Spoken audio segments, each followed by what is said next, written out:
सोचिए आप फुटबॉल खेलने उतरे हो और ना तो फाउल ना ही पेनल्टी, कोई भी रूल नहीं है। तो तब मज़ेदार फुटबॉल गेम भी भयानक बन जाएगा। कोई भी गेम खेलने में इतना मज़ा आता है उस गेम के रूल्स के लिए, फिर चाहे वो फुटबॉल हो या क्रिकेट। सिमिलरली हमारी लाइफ भी एक गेम के जैसी है, इसलिए लाइफ की गेम को भी मज़ेदार बनाने के लिए कुछ फिक्स्ड रूल्स का होना ज़रूरी है। और वही रूल्स आज मैं आपके साथ क्लिनिकल साइकोलॉजिस्ट जॉर्डन पीटरसन का लिखा हुआ बुक 12 रूल्स फॉर लाइफ से शेयर करूंगा। Rule number 1, stand up straight with your shoulders back.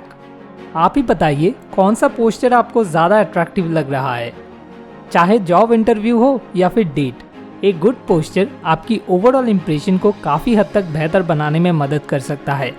और आप अगर थोड़ा सा ध्यान से नोटिस करोगे तो हमारे माइंड के कंडीशन के अकॉर्डिंग हमारा बॉडी पोस्चर भी ऑटोमेटिकली बदलता रहता है। जब हम कॉन्फिडेंट एंड एनर्जेटिक फील करते हैं तब हम अपने बॉडी पोस्चर को एक्सपैंड करने लग जाते हैं। वही जब हम डरे हुए या थके हुए महसूस करते हैं तब हम अपने बॉडी पोस्चर को कॉन्ट्रैक्ट करने लग जाते हैं। अब मज़े की बात यह है कि जैसे हमारे माइंड के कंडीशन के साथ साथ हमारा बॉडी पोस्चर भी ऑटोमेटिकली बदल जाता है, वैसे ही हम अगर चाहे तो अपने बॉडी पोस्चर को बदलकर अपने माइंड की कंडीशन को अकॉर्डिंगली बदल सकते हैं। ये चीज़ साइंटिफिकली प्रूफ हो चुकी है कि जब हम कुछ देर तक एक कॉन्फिडेंट बॉडी पोस्चर होल्ड करके रखते हैं तब हमारे ब्रेन के अंदर सेरोटोनिन, जिसे हैप्पी केमिकल कहा जाता है, उसका लेवल बढ़ने लग जाता है। और नॉरपेनेफ्रिन, जिसे स्ट्रेस केमिकल कहा जाता है, उसका लेवल कम होना शुरू हो जाता है। आप चाहो तो अभी खुद पर एक्सपेरिमेंट करके देख सकते हो। सीधे खड़े होकर, मतलब अपने स्पाइन को सीधा रख के, गर्दन को पीछे की तरफ धकेल के कुछ देर के लिए ये पोस्चर होल्ड करके रखिए और नोटिस कीजिए अभी थोड़ी देर पहले आप जैसा महसूस कर रहे थे उससे बेटर फील कर पा रहे हो या नहीं। Rule number 2, treat yourself like someone you are responsible for helping.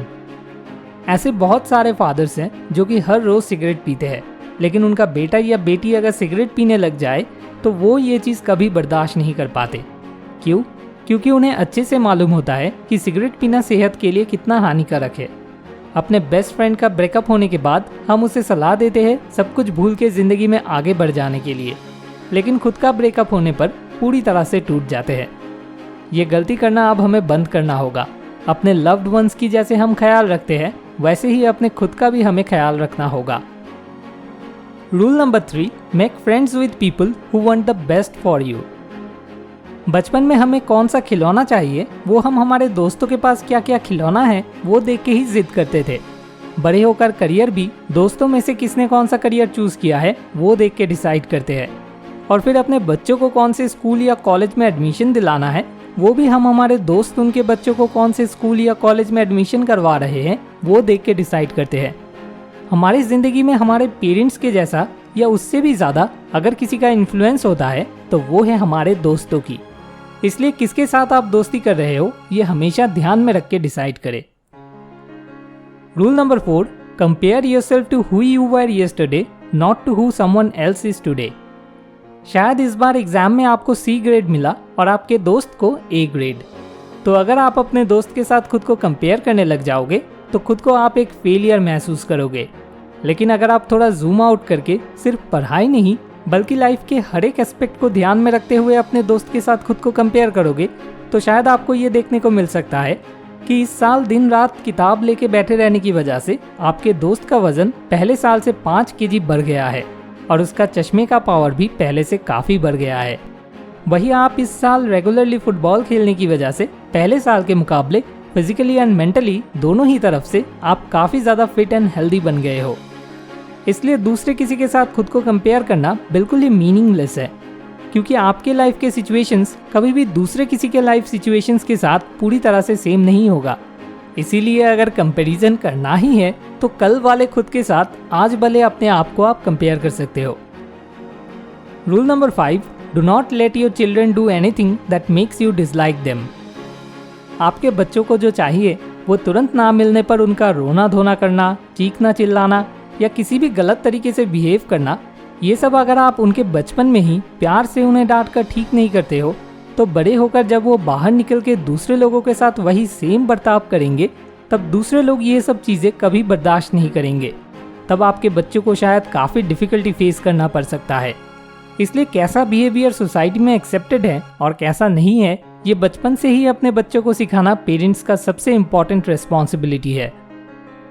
Rule number 6, set your house in perfect order before you criticise the world. सरकार को गरीब लोगों की मदद करनी चाहिए। ठीक है, आपको भी तो रेगुलरली एक्सरसाइज करना चाहिए, लेकिन क्या आप वो करते हो? हम अगर ऐसे एक दूसरे की गलतियां निकालने बैठ जाएंगे तो वो एंडलेसली चलता ही रहेगा। उससे सिचुएशन बेटर तो होगा ही नहीं, बल्कि और ज़्यादा बदतर बनने लग जाएगा।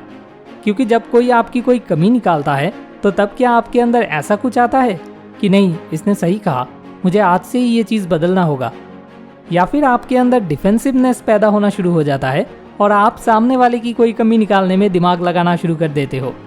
इसलिए अगर आप सच में इस दुनिया में कुछ बदलना चाहते हो तो पहले खुद को बदलने से शुरू करो। तो आज के इस वीडियो से हमने ये 6 रूल्स सीखा। आप चाहो तो वीडियो को पॉज करके एक स्क्रीनशॉट ले सकते हो, और अगर आप चाहो तो नीचे डिस्क्रिप्शन में दिए हुए लिंक से जाकर जॉर्डन पीटरसन का लिखा हुआ ये बुक 12 रूल्स फॉर लाइफ खरीद के पढ़ सकते हो। Thanks for watching. More wisdom, more solution, better life.